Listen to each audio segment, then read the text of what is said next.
Yay, yes. Welcome to Inspired Talks. And let's find out who our guest is. Ooh, well, you can already see who our guest is in the middle. It's Mr. Steve Parker. As a friend of mine from the gym, but I wanted you guys to find out a little bit more about him, and we'll leave it up to him. Yes. So tell us your story, yeah, Steve. tell us a little bit about you, because I know you. My story. Yeah. Well, the clean version, right? Okay, good. Yeah. Yeah. My story. My story is kind of simple, and it's just a guy who grew up in LA, and pretty much my professional career was sales and marketing and business.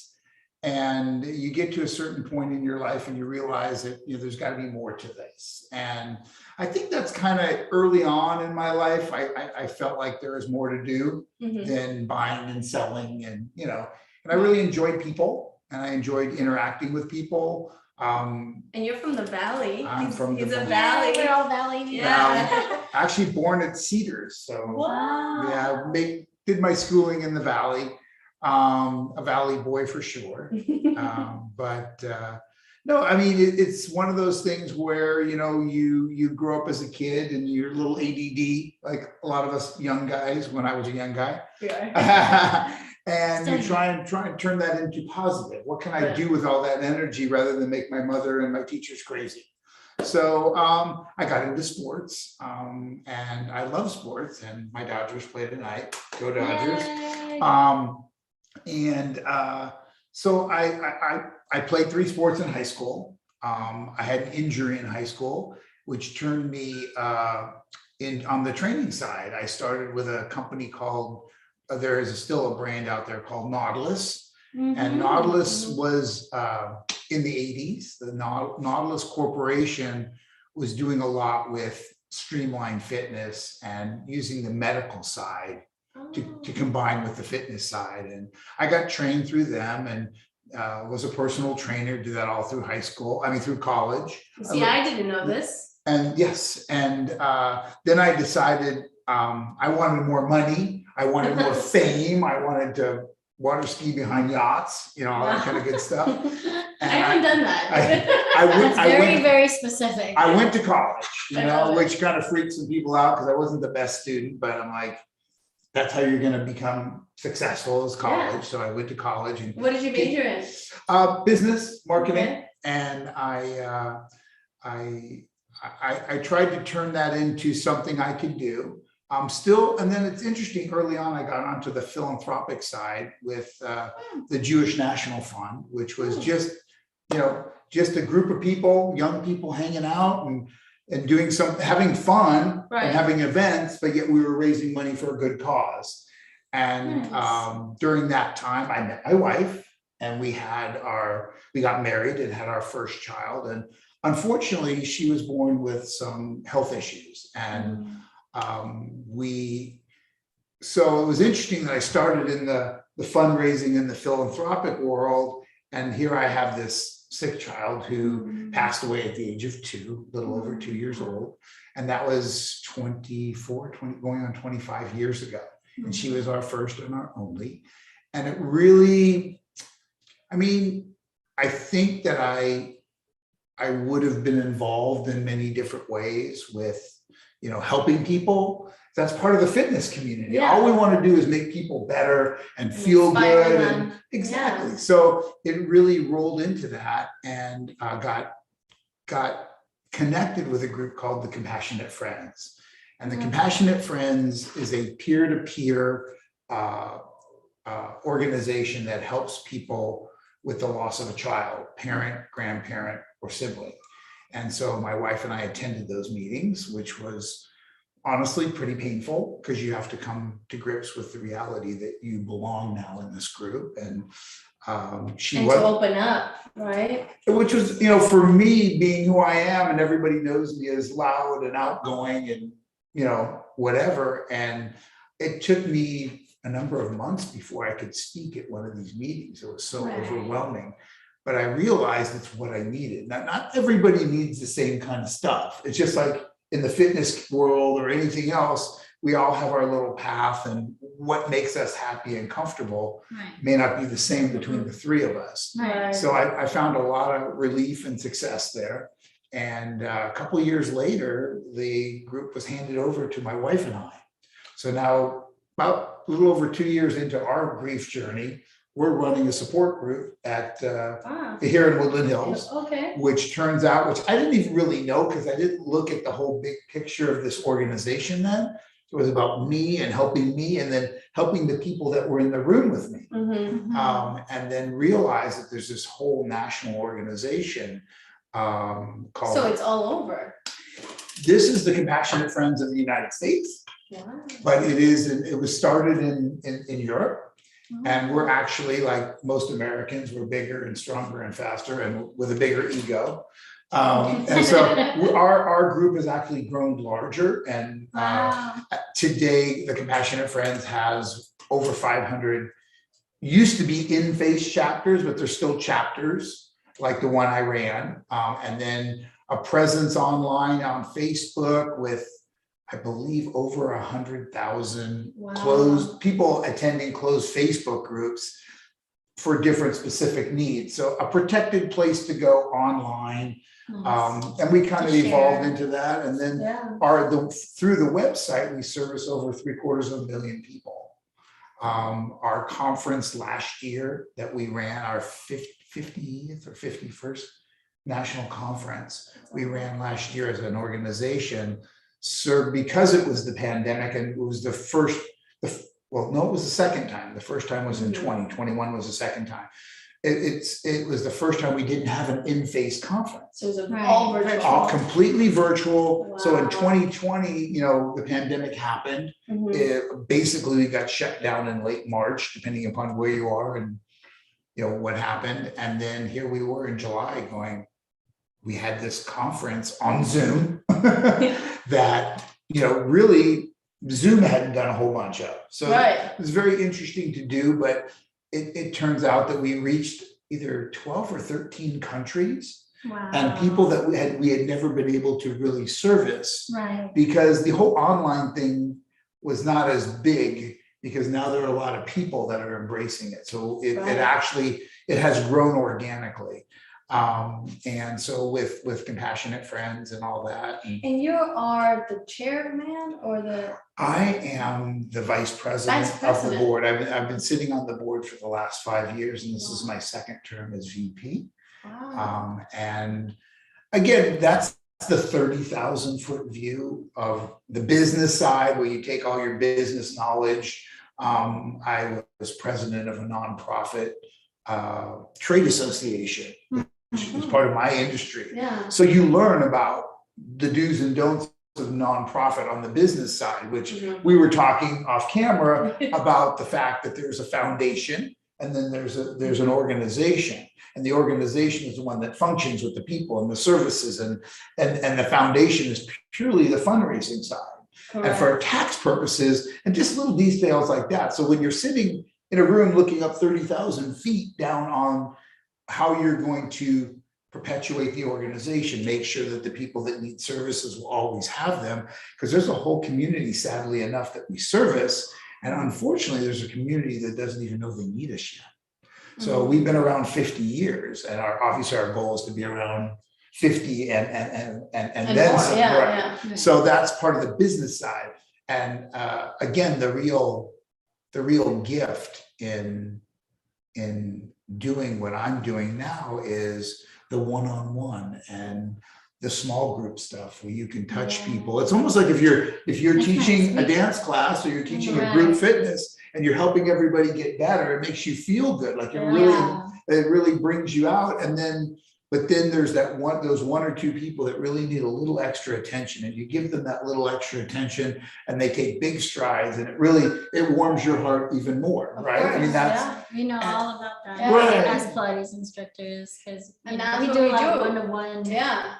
clients as well. Absolutely. So we know exactly that situation. so with this, it's a little bit, the thing here is for me, all of this rolls into keeping my daughter's memory alive. I have a 23-year-old, almost 23-year-old and almost 21-year-old who came after Alyssa, who would, Gabby is the 23-year-old, sorry, Gabs. And Brandon is almost 21. And Alyssa will be turning 27 in January. And then the anniversary of her passing is in March. So she was 2 years, 2 months when she left us. And so the point I'm making is that it's really nice to work in honor of her. Yeah. So when you think And of all the it's stuff, beautiful what you do. So tell us a little bit of what do you do to honor her? Like, let us know, let people know what you're doing, because I know, but. Yeah. Well, I mean, there's a lot you can do, and it's interesting because being we ran the grief group in the Valley, so we were like the go-to for grief, which is kind of weird, but helpful for those in need. And so on the small micro level, it's individual people or people that know somebody. Hey, my good friend lost their child in an accident or however it goes, and I just don't know how to approach her anymore because she's so different. And we all become different. Certainly that's a catastrophic event. And so even just helping someone to help someone, and that keeps, and for me, I get to tell my story again about Alyssa. So being here today, telling my story Keeps her alive. Keeps her alive. So, Nice. which, and again, so my sister in 2003 decided that she was going to run a marathon. In honor.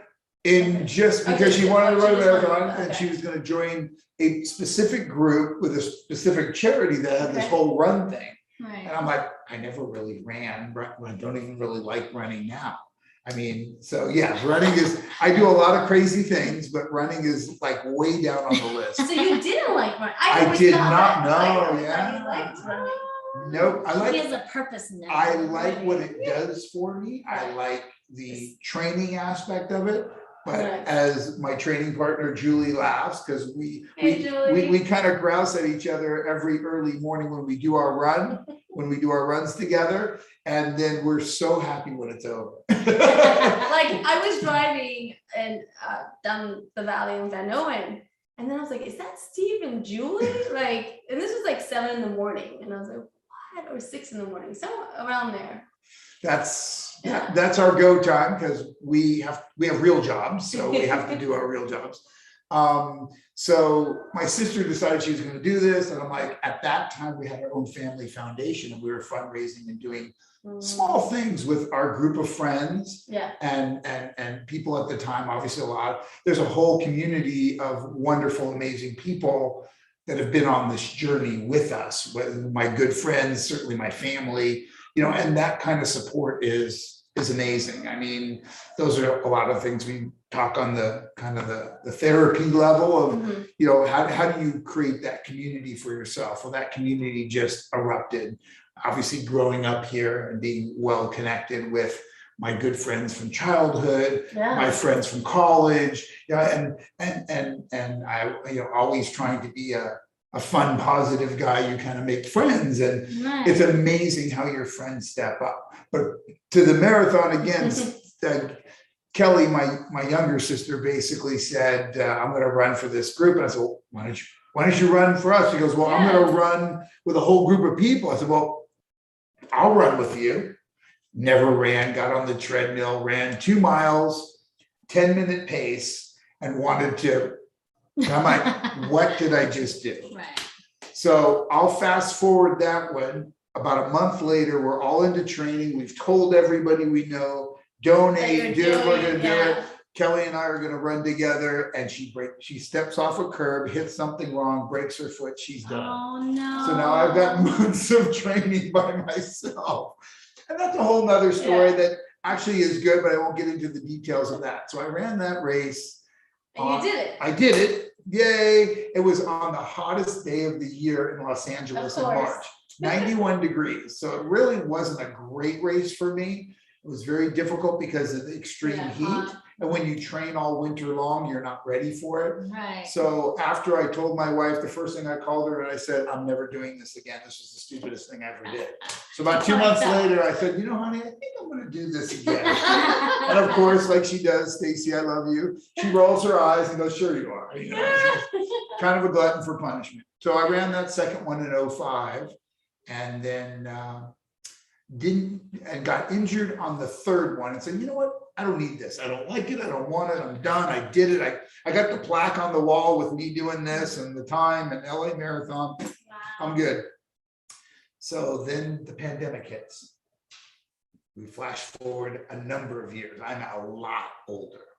And I'm thinking, I don't really need to do this. I don't want to do this. And because of the gyms being closed and being an exercise kind of geek, I ended up running for a while, 6 days a week, just because I, got to keep your mind and your and Julie was one of my running partners. I'm very fortunate. I got to run with Julie and Mike and Sylvia and Rachel. And it's good to have people around you that inspire. Oh, you're very inspirational. He was the first at the gym, like, hi, my name is Steve. So he's very outgoing. So it's good, you have it's my happy place. Yeah.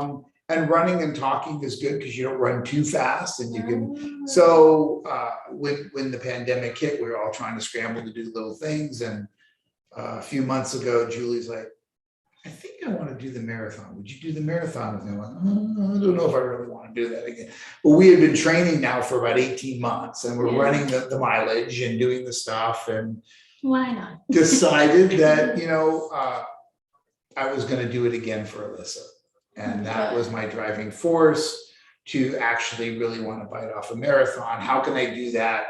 And what I want to do and what I am doing is fund an awareness raising for Compassionate Friends, thecompassionatefriends.org.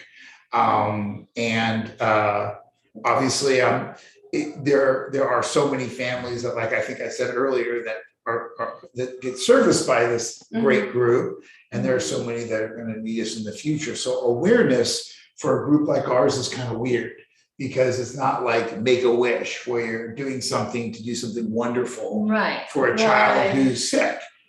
This is servicing the parents and the grandparents and the siblings pretty much after the event, and then usually further down the line, because you don't come running to someone to talk about your grief. It took me months to start the process. So it's like, having that background awareness, and then that's kind of what we do a lot. So reaching out to people, doing this podcast, thank you both, is allowing us to tell our story and do a little more. But I really think that what you've seen in me through the years, it's who I am. I can't help myself. I'm kind of a out of the box, happy, positive person, and to be thrown the ultimate curveball of losing my first child with, you have kind of two extremely healthy young people at the time, and you're sitting at UCLA Medical Center and they're doing wonderful things to help her. She had surgery on day 2 and all these, that's a whole nother big thing. But the truth is, at the end of the day, you're looking around at people that are a lot there for less fortunate reasons, other extenuating circumstances, maybe drugs, or you're like, here we are, like regular people. How did we get into this world? And then you realize that there's no discretion. It can happen to anybody, and life is precious, and it takes a while to get back to being positive, Steve. But it's okay. Yeah, it's okay to have those moments, because I'm sure you go through waves, Absolutely. Even now, it's funny because I was on a run with Julie the other day and I really broke down, which I don't do that often because everything is still positive for me. I'm at a point in my journey that allows me to, whether I'm smiling or crying or whatever, I feel her, and it's a good thing. And bereaved parents, grandparents, and siblings all really want to tell their story again, especially as old people. That it's an event that happened a long time ago, and there are so many new people that don't know that part of your story, and they just think you're the the crazy gym guys swinging from the rafters, and which I'm okay with that too. But at the end, and that's kind of, Like, this is why I'm that it crazy. goes it goes to purpose, right? And it's a beautiful thing to just talk to people, because I wouldn't have found that about you if you didn't open up and tell me, hey, I want to talk. And I was like, it makes for some interesting bar talk yeah. and party talk, because it's really kind of, how do you get off that subject? So I make it my business that if I bring it up with somebody, I try and do it in a forum, and it comes down to how many kids do you have? That's a big thing with parents, especially that have lost a child. It's like, I have 3 children. I honor Alyssa like I honor Gabby and Brandon. I just I can do things still in the conventional way with my 2 other children. And I create stuff like this for me. I mean, because grief is about me, about individually. Correct. So I try and keep it alive. I have some amazing friends that remind me that they remember her. And then I have some other amazing friends that just say to me, tell me about it. And not afraid to ask those questions. And again, if there's one lesson that's really important in the grief community, is whether we laugh or cry or whatever we do, we want to talk about our lost one. So parent, grandparent, it's always a beautiful thing to share. And she was an amazing little girl. And I could spend hours telling you about all the things that makes me a better dad for my 2 other kids, and a better person, a better husband, a better friend, because it is all about living life and having fun, and I'm all about that. But I'm really happy that I get to do this, and this is a gift from her, and her strength allows me to do things that maybe I wouldn't have done. And even more interesting is you get to meet people that you never would have thought you would have met. And people are really, everyone's got a story. It's not what you see, whether they're driving a BMW or a VW, whether it's Gucci or Target.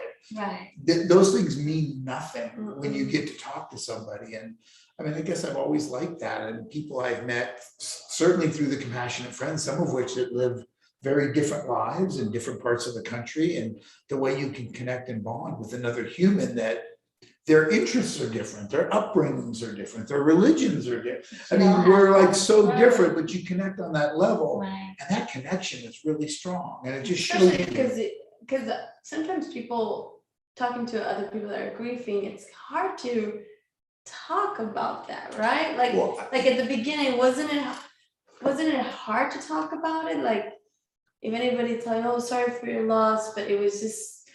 It's a very interesting journey, and I would say that I think that people do it different ways, and again, there are different people and how you handle it.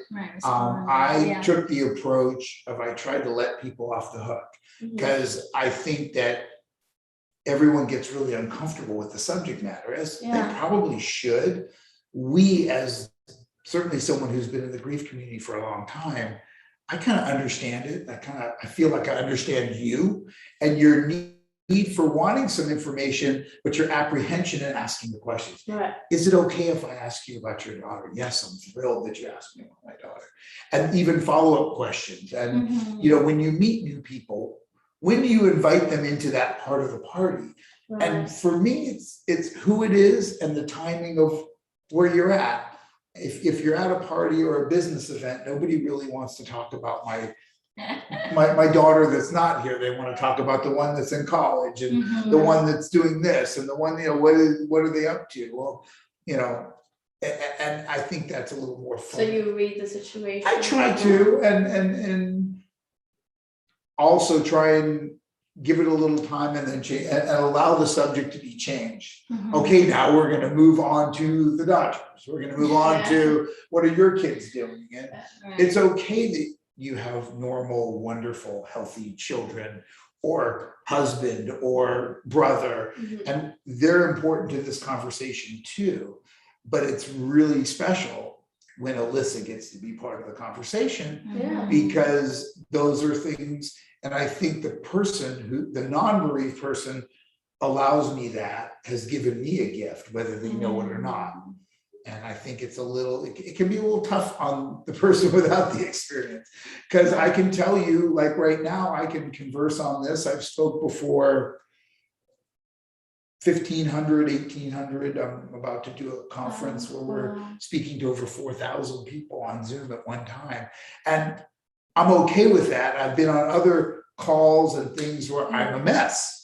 And it's just how it hits my heart, and the tears are really, for me at this point in my journey, they're not bad, they're good.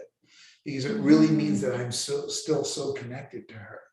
And I always will be. And I know that. And I don't have to explain that to me or anybody else, but it still feels good. So it's a gift coming towards me when I get to talk about her like now. Yeah, I So love that. Yeah. that's why we have this podcast, especially for people like you to hold space for you and for people, that want to tell their story, whether they've they lost connect someone or with- not, but to connect and really talk about topics that maybe don't get talked about. Yeah, nobody really talks about this topic. well, it's not fun and friendly. Yeah, I mean, But it's important. but it's important because it's through life. It's what we live. What happens. It's the right? real world. It's the real world. So hopefully not a reality for most of us, but for some of us it is. Yeah. But the truth is, in the whole journey, bringing it together is I can do more because of my business and nonprofit background for the nonprofits. I took my love and passion of exercise. Right. One of the areas that I do a lot of speaking on is fitness and grief, about people using, obviously you can be very depressed after this event happens. Correct. And not to discount psychiatrists and doctors and medication, but the studies show that exercise long-term actually does better for your mind and your body together. So in that, obviously in the event, when it happens shortly thereafter, to be on some prescribed medication to help you, if that's what you need, that's what you should have. Correct. But if you can enter onto this little bit of the journey, you can either wean yourself off or minimize that, and that the medical studies show the long-term effects of the exercise is better for not only your body, obviously, but your mind. Right. And it's good. And sharing that story, and for some people, I mean, obviously you ladies are advanced, but some of it's just getting off the couch, just walking around the block. And others, like I would have never done a marathon. It was the furthest thing from, and This is like your I blame my fourth sister. one or Third. My third. Yay. I've done a few halves. November but 6th. November 7th is the November LA 7th. Marathon. LA Marathon. If you are so inclined, through my Facebook page. We'll put the links. Yeah, if there you wanna is join. there's a donation link directly to Compassionate Friends, which is a 501c3 corporation. So you do get tax benefits from that. But even more so, just to share the story, and the awareness. And just know that there's a whole community of people who have overcome this, or overcome is a strong word, more like you adapt, and that's really what the world's about. And And then you're not alone. Right. And if someone's out I there, think people sometimes, all of us have witnessed this. Sometimes we feel like we're alone. We're like, oh, why me? This is, so just to know that you're not alone. There's how many you said there's so many, it's all around the world. it's all, I mean, obviously it happens, unfortunately it happens every day. right. But the truth is, this particular organization serves, we would say, close to 750,000 people. Wow. And it's a very quiet way of doing it, but we all want to be happy again. Whether it is your mother, father, your child, whoever you lose in this situation in grief, is that they want you to be happy. So to find a way to be happy again, and for some people, knowing that there are people who have gotten there, that you can go on and and continue to live your life and live it to the fullest, because nothing should make you appreciate life more than loss, right? At whatever level. that you hug your kids, you kiss your mom, you know, oh God, we gotta go do this family thing. Well, you know, my family's been pretty special and not all of our events have been at the timing that I wanna go.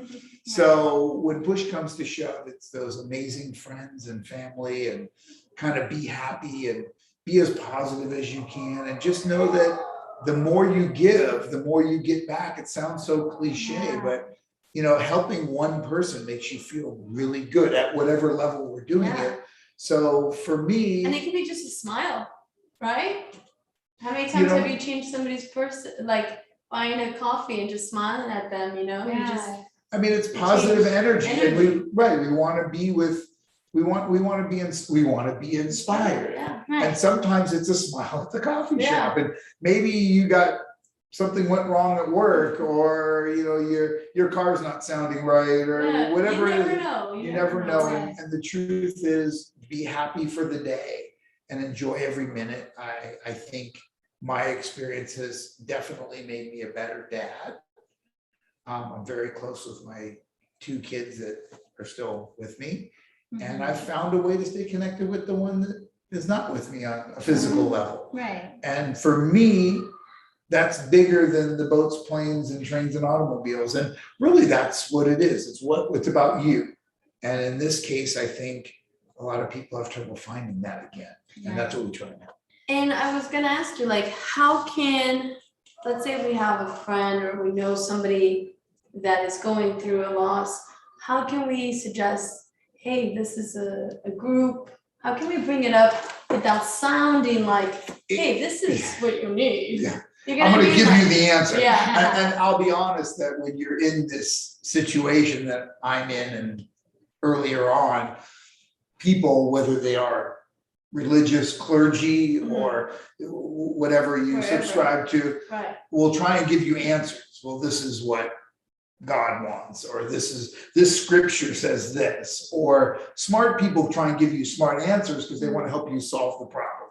Well, I got news for you. No one's going to solve the problem, because the only way to solve the problem is to bring her back, and she's not coming back. So we have to come up with other ways. So to answer your question directly, it can be as simple as the website.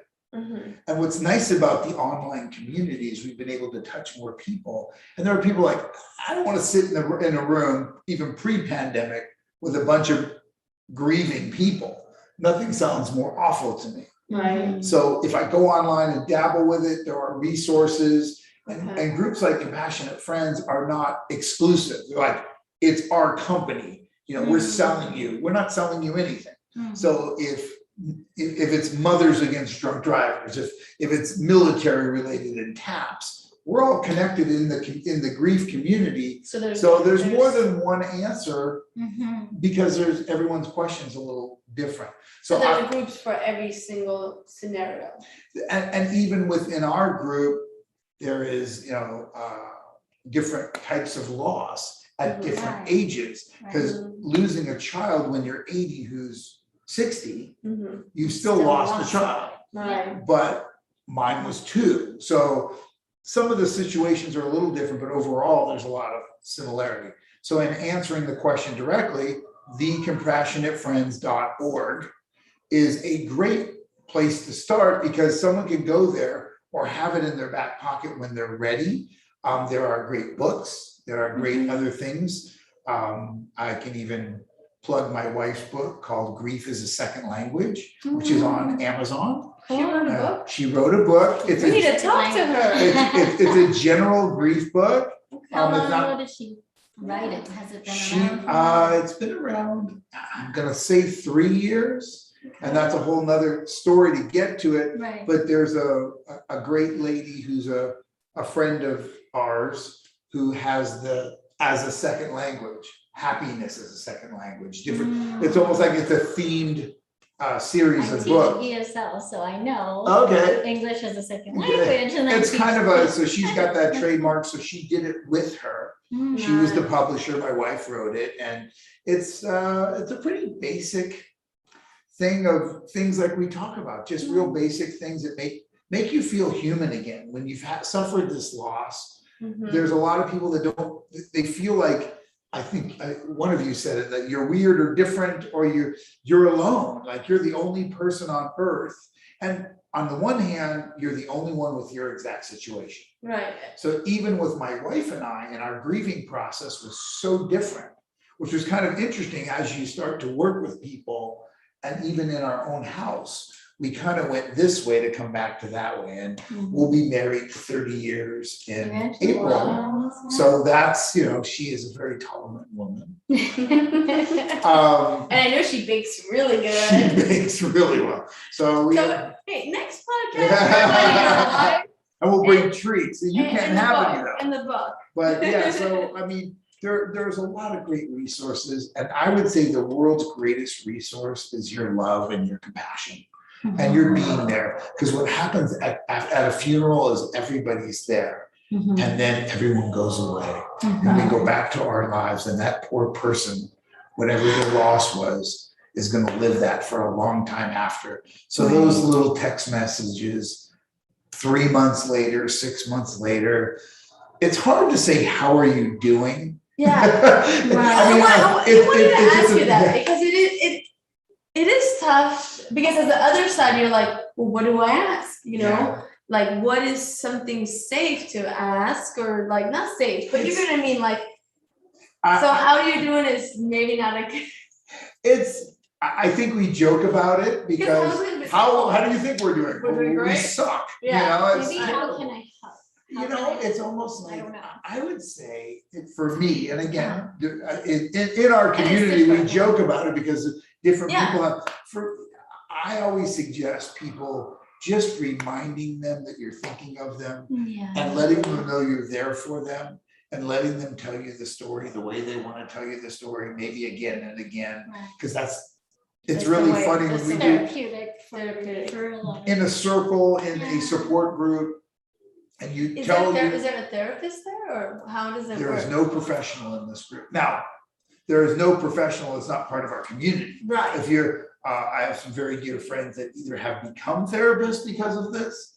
or were before. And I think the main key that it's peer to peer.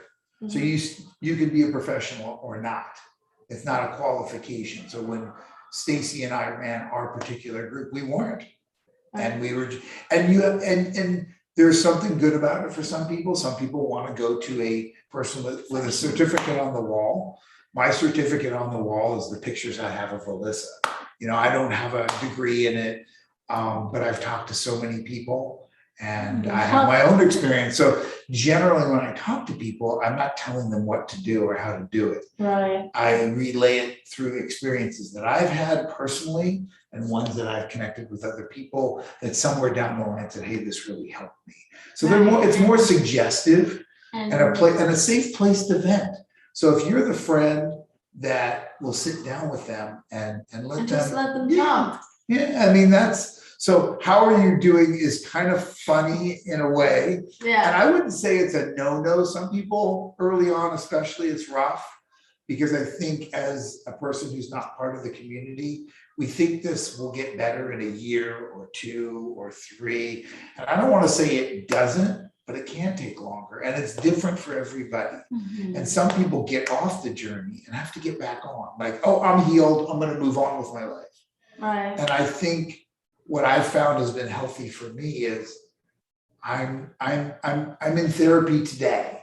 Like I'm embracing today, and this is great, and this is my Saturday, and I get to spend the Saturday with you wonderful people and you wonderful people, and with Alyssa right here. She's with me, and it's very heartwarming, and it's that's what drives me, and I hope it does until I'm not here anymore. If I can continue, I mean, helping people. There's no greater. Right. There's no greater gift for somebody, but you're really doing it's selfish. Or just being there, like you said, listening. Yeah, I think leading with service. Yeah, that's a service-based. Especially in situations like this, you don't want to be, oh, how you doing? Oh, let me tell you my problems. Right. Like, give them some time, take them out to eat or something, or just stay on the phone and just listen. Right. It could just be a a Wednesday at 10 a.m. little text thinking about you. Hope Mhm. today is, I always say, hope today is okay.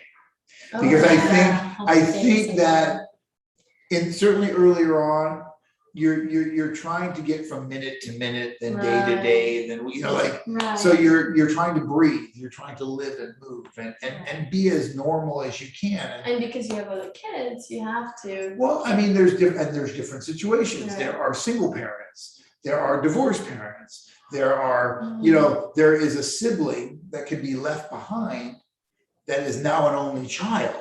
Right. And there are, I think, our grandparents, my parents, they have to grieve for me and their grandchild at the same time. Yeah. So that in a way, they get a double loss because they're so concerned about our well-being, and of course their grandchild.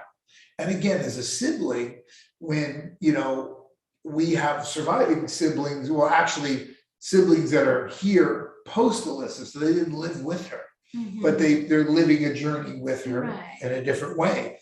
But those that lose a brother or sister, who I know a lot of them, and they have to go on with their life, and now they have broken parents. Right. And the first thing that people say to a child who lost their brother or sister or whatever, how's your mother? How's your parents? And it's like, at some point, it's like, what about me? Yeah. And so I think that's kind of, it's its own interesting community. That's a great point to bring up But too. we as lay people who have not had that experience, you're not thinking, oh my God.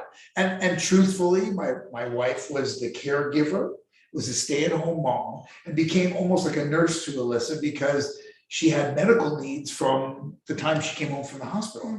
So she converted herself into mom, caregiver. So when Alyssa passed, her life went to zero. Right. And I ran back to work to hide from my grief. So our journeys were not parallel. Right. And it's very different. And that could be even people that do similar things. It's the way they do it. Yeah, because some people have different ways of grieving. Yeah, everyone experiences different ways of dealing with grief, whether they're in the same household or not. Some people run to religion. Some people are very angry with religion. If I'm a good, observant person, how could you do this to me, God? And I mean, and you look at different things like that, and those are very interesting situations. And they're not always answers that, like, let's call Steve, he'll give me the answer. I don't have any answers. I might have more questions.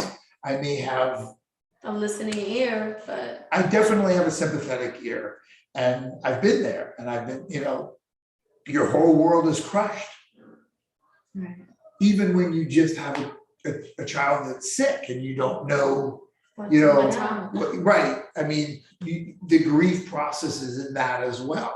Right. So, and again, everyone's got their own stuff. But the truth is, do your best to live every day. And I always say, as I post on Facebook twice a year, really, I try not to do it all the time, is that with my daughter's birthday and my daughter's day that she passed, in memory of her, I do a couple things. And it's like, at the end of my post, it's like, hug your kid.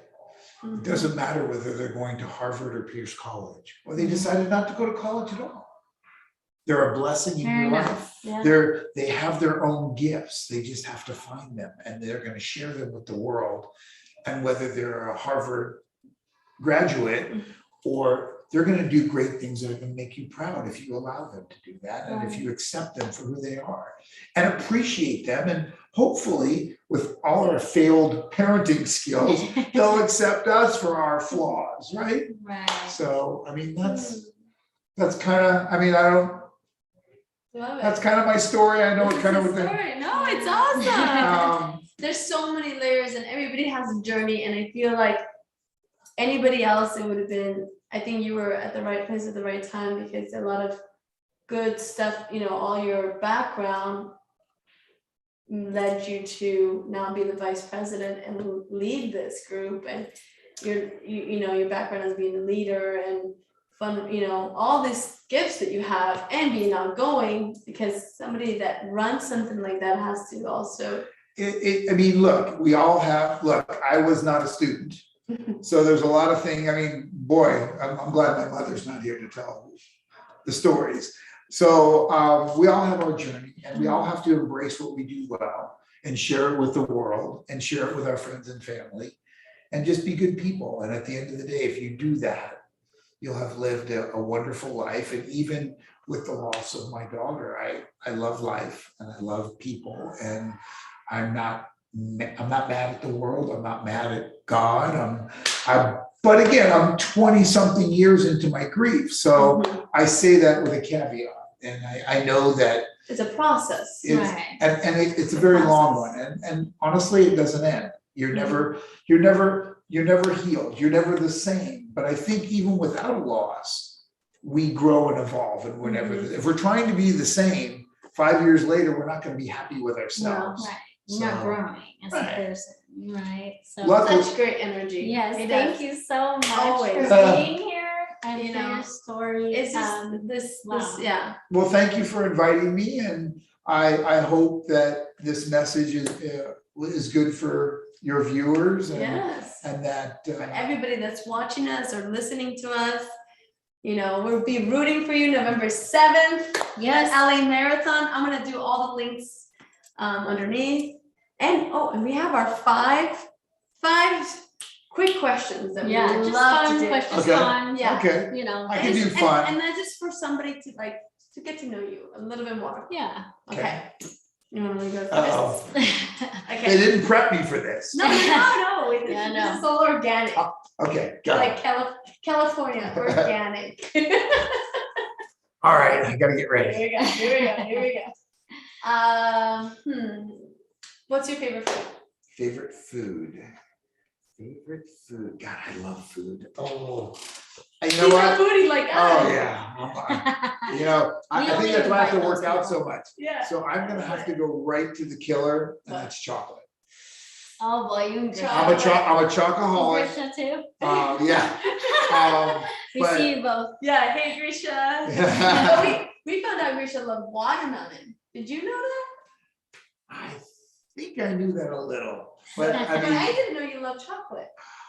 Like if that was the one thing that you ate the whole rest of your life, it would be chocolate. Dark or milk or white chocolate. Milk. Even the bad chocolate. No, it's not that bad. It's not bad, right? I love it. But I do my fair share of healthy eating when I can, because I know I'm gonna go off the scale every so often, right? Yes. You gotta live, right? You gotta live. Chocolate is life. Yeah. It is. Okay. Okay, so I know this is a little bit serious, but you can make it your own. When was a time that you failed, right? Whether in business or your personal life, whatever, where you failed and you realized what you could have done differently, and what would you have done? Wow. I think, like a lot of people, there's a long list of failures. And I think that's what makes us better. As I've shared with my own kids, it's not about failing, it's about making the adjustment after the failure, like not repeating the behavior. Right. And that's kind of been a mantra of mine with exercise, with a lot of things is, okay, I tried that, it didn't work. Right. What's going to work? What's nice? I think I failed in school. I've actually failed in business. But you learned. But you learn and you grow. And back part of it is just trying to figure out what works for you. I've had my own business. I actually failed my own business. And you were a CEO too, you told me. Yes. And so, and then pick yourself up, and I got to go to work the next day and figure out. And then I realized that my particular gifts might not have been at the top. But it's in the middle, and to cater to do what I do well, and surround yourself with the people that can support you. And some of this stuff is luck and circumstance, and you can look back and say, these are the things I could have done better, but what if these things didn't happen?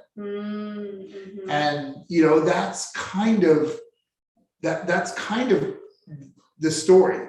It's luck and timing, And you said something, quality people. Yes. Yeah, I mean, Positive. positive. I mean, whether they're in your everyday life or just certainly in your business world, you will be successful. You have to have staying power, and you have to make.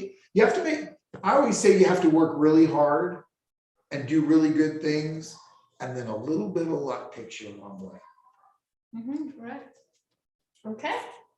Great answer. Yes. What 3 books do you recommend our viewers and our listeners that take you to that are inspiring, or business, or like these books that if you can only have 3, which one would it be? Wow, I wouldn't be able to go home if I didn't say grief is a second language. There you go. So there's one. It's on Amazon. Yeah, and it's on Amazon. Stacey Parker is the There you author.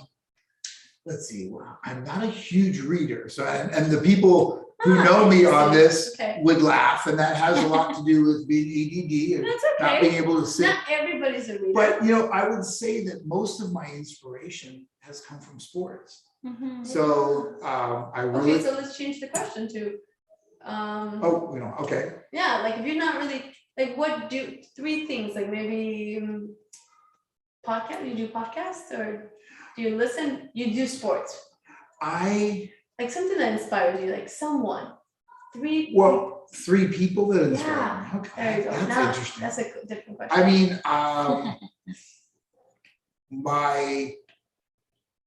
I do like the whole journey with people, and I was people that push to be better. And I think one of my favorite people who's no longer with us is Kobe Bryant. And he is very well, because he was a public figure, it was chronicled some of his failures, Right. both personally and professionally. Not perfect. Right. And how he overcame them. And how he pushed other people. You're right. It's interesting. It's interesting because early in his career that he was considered, he pushed people too hard. A lot like Michael Jordan as a sports figure, and other high level guys that have to succeed.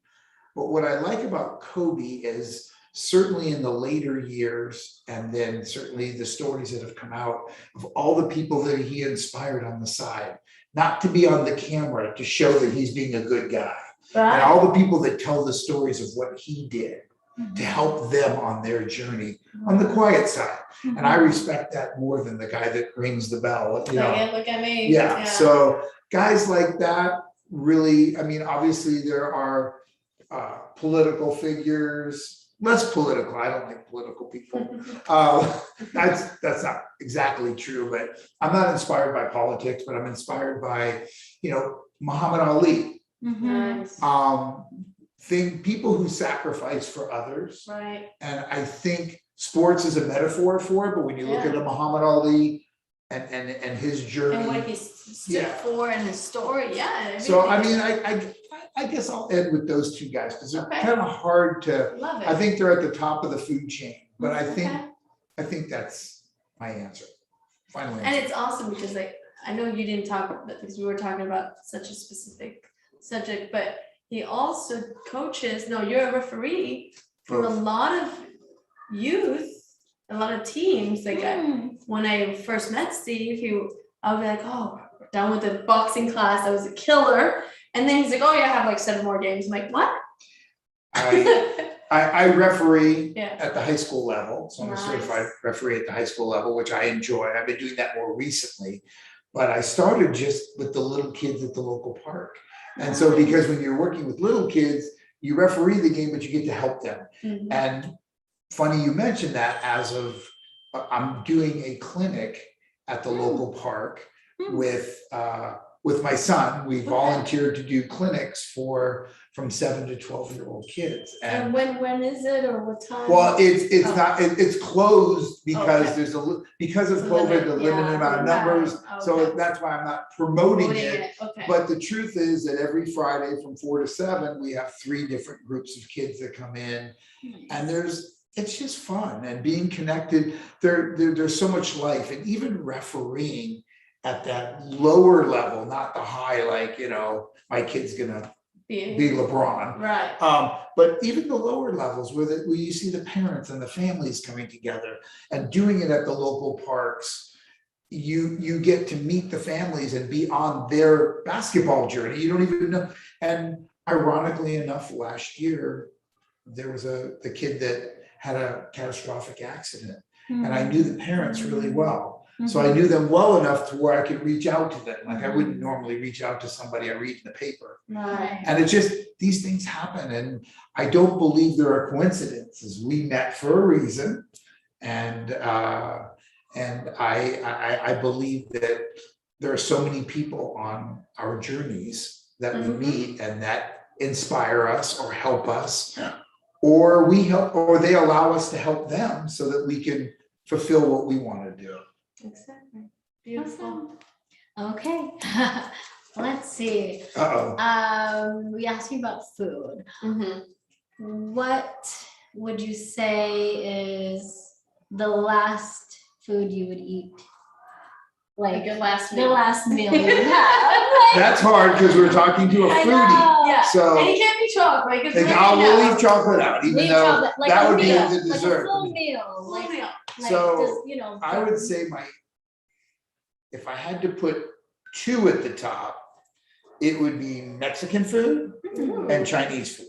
Mix it together? No, Oh. separately. Okay. But I'm just saying that I am a huge fan of both. Now I'm hungry. Right. I know. And to that point, a lot of the Asian foods, whether it's Thai or Japanese, and that just, I just, everything from sushi to, I would say the hard part about Mexican food with me, which I love, and Is it spicy? It's spicy and it's heavy. It can be really heavy. Yeah. And as I'm getting to be an old man, I gotta watch that stuff. But they're, good. It's funny because there are so many great Mexican dishes, but at the end of the day, if I could have a bowl of refried beans with Mexican rice, and obviously a protein in there would be great, but even if not, that makes me smile. I mean, that's the beauty of Mexican food.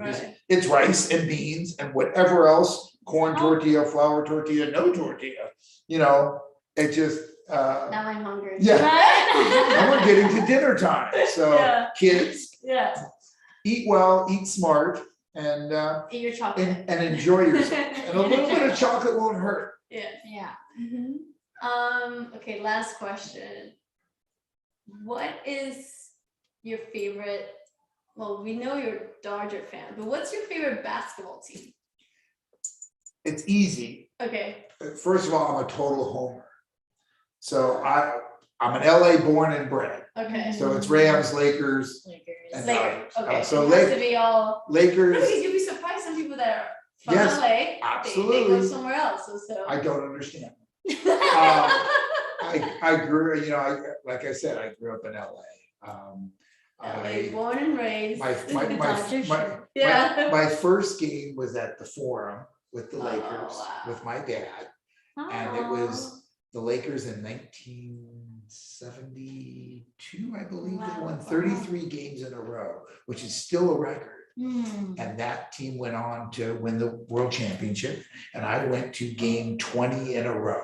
That was my very first live professional basketball game. And I mean, I had already loved the sport, but I was really in love.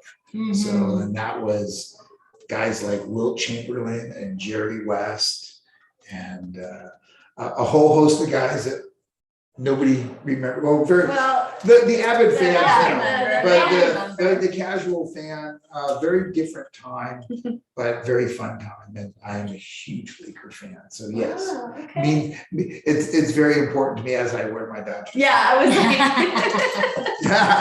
Well, thank you, Steve, so much. Yes. It was a pleasure to have you. Inspire Talks with Janelle and Lorena. Yes. We'll have to have your next guest will be your wife, because we'll love to have that book with us. And thank you guys so for watching. Happy Saturday. Enjoy. Have a nice weekend. Bye, guys. Bye, everyone. Thanks for watching. Wait, I have 100.